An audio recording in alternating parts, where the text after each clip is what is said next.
know that this is quite a heated topic, and a lot of people have their own opinions about this, so if anything I say contradicts what you believe, feel free to comment down below why I'm wrong, why you're right, or talk amongst yourselves in the comments too. There is a lot of perspectives to consider here.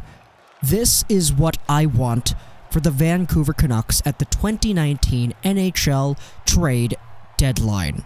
Now, the deadline is coming up on Monday. It will be on the 25th. If I'm going to be honest, I have no idea how many videos I'll be able to record because I have so many projects due that day, so rip me. But there are many things that we can talk about when it comes to the Vancouver Canucks. It's all over Twitter, people saying that we're going to do trades with this team to get this player, or we're going to make trades for draft picks, or we're going to trade for some of the big fish free agents to be, and there are many things that I could probably get into that people would ask about, so I guess I'll acknowledge some of those right off the bat. Mark Stone? No, we're not trading for Mark Stone. Panarin? No, we're not trading for Panarin. Bobrovsky? No, we're not trading for Bobrovsky. We're not trading for big fish free agents to be, because the security with that is just so little.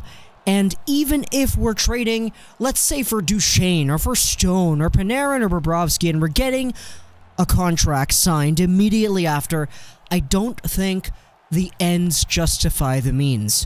Because we're not going to get Mark Stone without trading some of the bigger assets that we have. And by assets, I don't mean draft picks. Speaking of that, we shouldn't be trading draft picks either. But our first this year is not going to be the highest of firsts. It's not as valuable as our first last year, or 2 years ago, or 3 years ago. What we have in value now is our prospect depth. Guys like Quinn Hughes, and our young guys on the roster like Elias Pettersson and Besser. These guys are the guys that we would need to trade to get big fish free agents. Starting things right off the bat, we're not getting Panarin if we trade Goldolbin, Beagle, and like Hutton or something. It doesn't work like that. If you were the Blue Jackets, would you accept a whole bunch of tweeners, guys who are getting scratched, guys who can barely make the Canucks lineup, for Panarin? No, it's not going to work. It's not going to work. And the Vancouver Canucks don't have the expendable assets necessary to get big fish free agents. So the first one I want here for the Vancouver Canucks in the trade deadline period is to not make any big blockbuster moves. Sure, if we get Erik Karlsson for a sixth, that's fine. But we're not getting Erik Karlsson for a sixth. In addition, we're not going to get Erik Karlsson for giving up the same kind of package that Ottawa gave up. It's not going to work like that. If we want to get Panarin, if we want to get Karlsson, take them in the free agency period. We're not going to get them now because there's no point in trying to get somebody for a late rental. At least in my opinion. This is where you guys can go crazy in the comments. I don't think that we're in a position where we should say, yes, we're all in for the playoffs this year. A team like Toronto, Tampa Bay, or the Flames, or the Sharks, these teams going after rentals, they make sense because they have a window to win now. Vancouver doesn't have that. So, let's not do that. Secondly, draft picks and prospects. Benning said that draft picks were like gold, and we're gonna stick with that. Don't trade the draft picks, guys, please. I know we traded a 7th for Marek Mazanec, but that was kind of in an emergency situation. We had a whole bunch of goaltender problems, and we had an extra 7th round pick from the Del Zotto trade, so we sent that over to get Mazanec. Now, recently, the Flyers have put Mike McKenna on waivers, and it's funny that they did that literally the next day after the Vancouver Canucks signed Michael Leighton to a pro deal. It sucks. Hey, but that's how it's gonna work. I mean, you can't really control what the Philadelphia GM does, but it's obvious that he was kind of playing his cards at the right time to really troll the Vancouver Canucks. If we really wanted to pay him back, we could just claim McKenna. But then we'd have like an extra goalie, and we'd have like a few in our system that really wouldn't have that many opportunities to play, so I don't really know how I feel about that. But regardless, it's done. Philly, screw you guys, but whatever, you got the best of us. Now, when it comes to trading for younger guys, I would be okay with this. Some of the guys that are in the mid to late 20s, I'd be okay with expending any of these guys for draft picks for younger players. The only one that I'd probably really want to keep, I mean, it's probably Jacob Markstrom. It's probably just him.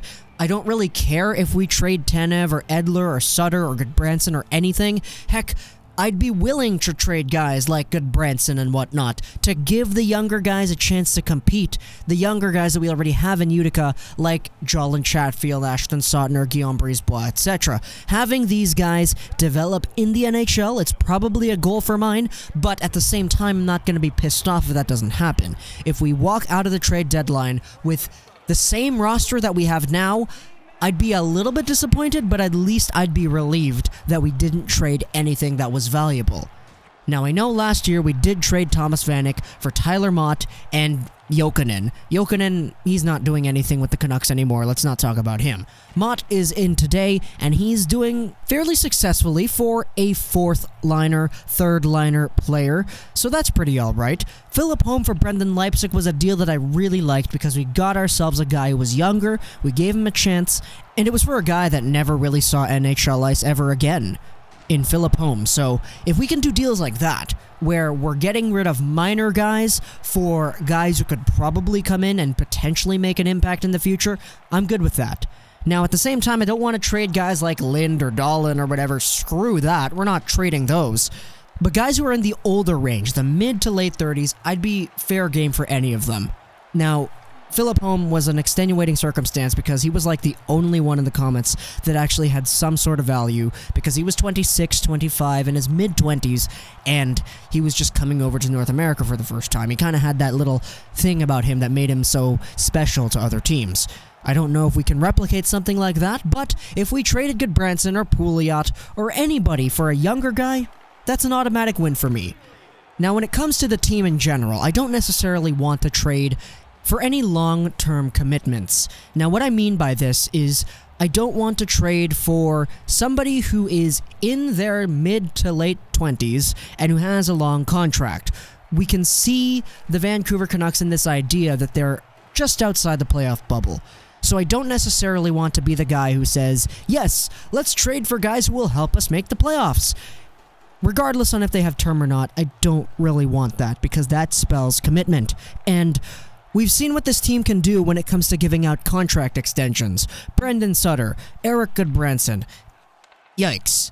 But overall, when it comes to trading, just make the smart move. Don't trade the young guys. Don't trade the picks. Trade for young guys and trade for picks. Don't try to go after Carlson and Panarin and Stone. We shouldn't do that. If we go after nobody and we end up with nobody, I'd be okay with that, because I'd at least be relieved. That's just my 2 cents on it, though. This is the why I want version of our trade deadline. If you guys want some other things, you can comment down below. I'm sure this video will probably get quite a bit of hits, and I'm really just eager to hear what you guys are saying, to me and to other people too, because everybody has their own opinion. Everybody kind of wants to go after Panarin or Stone or Duchesne or Carlson or whatever. People want to go after these players, other people don't, like me, so it's just a free-for-all in the comments, I guess.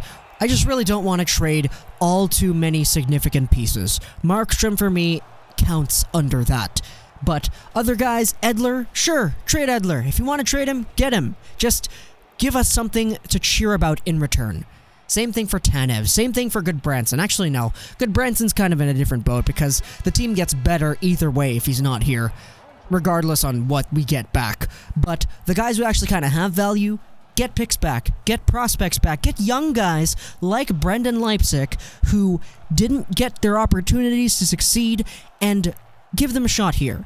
Because we can use all the youthful energy that we can right now. If there's going to be something that gets us into the playoffs, it's going to be our energy.